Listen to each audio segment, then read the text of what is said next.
नमस्कार, मेरा नाम है चंद्रमणि शुक्ला और आप देख रहे हैं द लीडर हिंदी। लोकतंत्र में एक व्यवस्था बनाई गई जिसमें विधायिका को कार्यपालिका से ऊपर रखा गया। सीधे शब्दों में समझा जाए तो जनता से चुने गए जनप्रतिनिधियों से ही सरकार बनती है और वही शासन व्यवस्था चलाती है, जिसमें अधिकारियों को उनके आदेश का पालन करना होता है। ये तो थी संवैधानिक व्यवस्था, लेकिन आमतौर से हर सरकार को लेकर ये चर्चा होती ही रहती है कि सरकार में अधिकारियों की चलती है कि मंत्रियों की। उत्तर प्रदेश में भी ये चर्चा आम है। कई बार सत्ता पक्ष के नेताओं की तरफ से ये बयान भी आए हैं कि उनकी सुनवाई नहीं हो रही, अधिकारी फोन नहीं उठाते। कई लेटर भी वायरल हुए और ये लेटर वायरल का सिलसिला योगी सरकार के पहले कार्यकाल से शुरू हुआ तो दूसरे कार्यकाल में और बढ़ गया। पहले डिप्टी सीएम ने अपने ही विभाग के अपर मुख्य सचिव से गड़बड़ी के लिए जवाब मांगते नजर आए तो जल शक्ति विभाग के राज्य मंत्री ने तो सीधे पत्र अमित शाह को ही लिख दिया।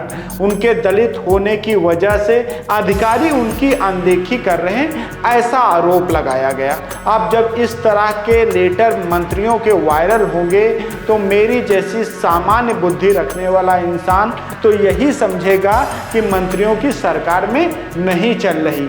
तो वहीं बीते दिनों अधिकारियों के खिलाफ भी बड़ी कार्रवाई की खबरें आईं। ताज़ा मामला लोक निर्माण विभाग से देखने को मिला, जहां पहले मंत्री के ओएसडी को निलंबित किया गया। उसके बाद मुख्यमंत्री योगी आदित्यनाथ ने विभाग अध्यक्ष मनोज गुप्ता समेत 5 अधिकारियों को निलंबित कर दिया। अब जब इस तरह से थोक के भाव में अधिकारियों पर कार्रवाई हो रही है तो फिर से मेरी वही सामान्य बुद्धि कहती है कि चल अधिकारियों की भी नहीं रही है। योगी सरकार ने अपने दूसरे कार्यकाल में आईएएस और आईपीएस अधिकारियों पर कार्रवाई करने में कोई परहेज नहीं किया। अगर बीते 3 महीनों का औसत निकाला जाए तो हर महीने एक आईएएस आ ही जाता है।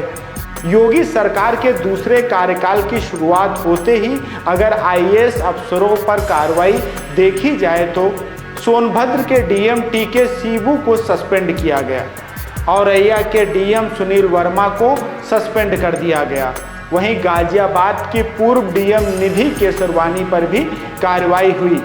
इसके साथ ही आईपीएस अफसरों को भी सस्पेंड किया गया, जिसमें गाजियाबाद के कप्तान को सस्पेंड किया गया।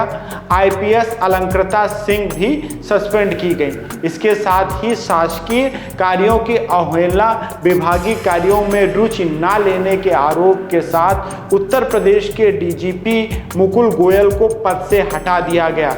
इस तरह के आरोपों के साथ शायद ही पहले कोई डीजीपी हटाया गया हो।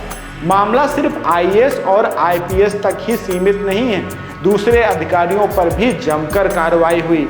असिस्टेंट कमिश्नर वाणिज्य कर सचल दल इकाई बस्ती आशुतोष मिश्रा सस्पेंड किए गए।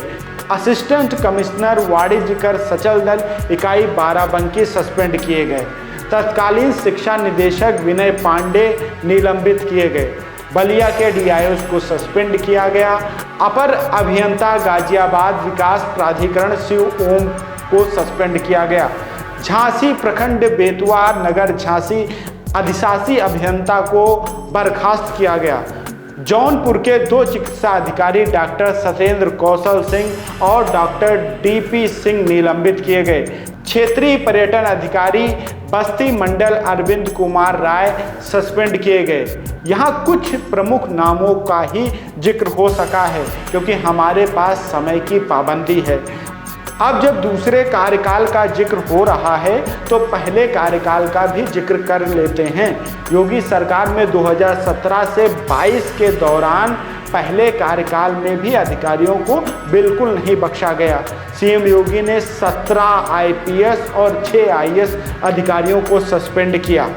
2017 से 22 के दौरान सस्पेंड होने वाले आईपीएस अधिकारियों की बात करें तो हिमांशु कुमार, जसवीर सिंह, अरविंद सेन, वैभव कृष्णा, अपर्णा गुप्ता, अभिषेक दीक्षित, मणिलाल पाटीदार, सतीश कुमार, एन कोलांची, अतुल शर्मा, आर.एस. भारद्वाज, संतोष सिंह, अनंत देव, विक्रमवीर पर सस्पेंशन की कार्रवाई हुई। वहीं 6 IAS अधिकारी भी सस्पेंड हुए। जितेंद्र सिंह, कुमार प्रशांत, देवेंद्र पांडे, अमरनाथ उपाध्याय, केदारनाथ सिंह और शारदा सिंह पर कार्रवाई हुई। अब भले नेता लोग आरोप लगाते आए हों, लेकिन ये बात किसी से छिपी नहीं है कि अधिकारियों पर भी जमकर कार्रवाई हुई। वहीं दूसरे कार्यकाल के मंत्रिमंडल विस्तार में भी देखा गया कि बड़े बड़ों को किनारे लगा दिया गया। जिस पर भी जरा सा भी संदेह हुआ उसे मंत्रिमंडल में जगह नहीं मिली। बात तो यहाँ तक कही गई कि इस मंत्रिमंडल में किसी का दबाव नहीं चला। हमने इतनी चर्चा की, लेकिन सवाल वही बना हुआ है कि अधिकारियों को बख्शा नहीं जा रहा, नेता लगातार आरोप लगा रहे हैं, तो फिर आखिर चल किसकी रही है? साधारण सा जवाब है, जिसके नाम पर वोट मिला उसकी ही तो चलेगी। वोट बुलडोजर के नाम पर पड़ा तो बुलडोजर घूम घूम कर चल रहा है, जो इमारत गिराने से पहले ये नहीं देखता कि ये अधिकारी की है या किसी नेता की।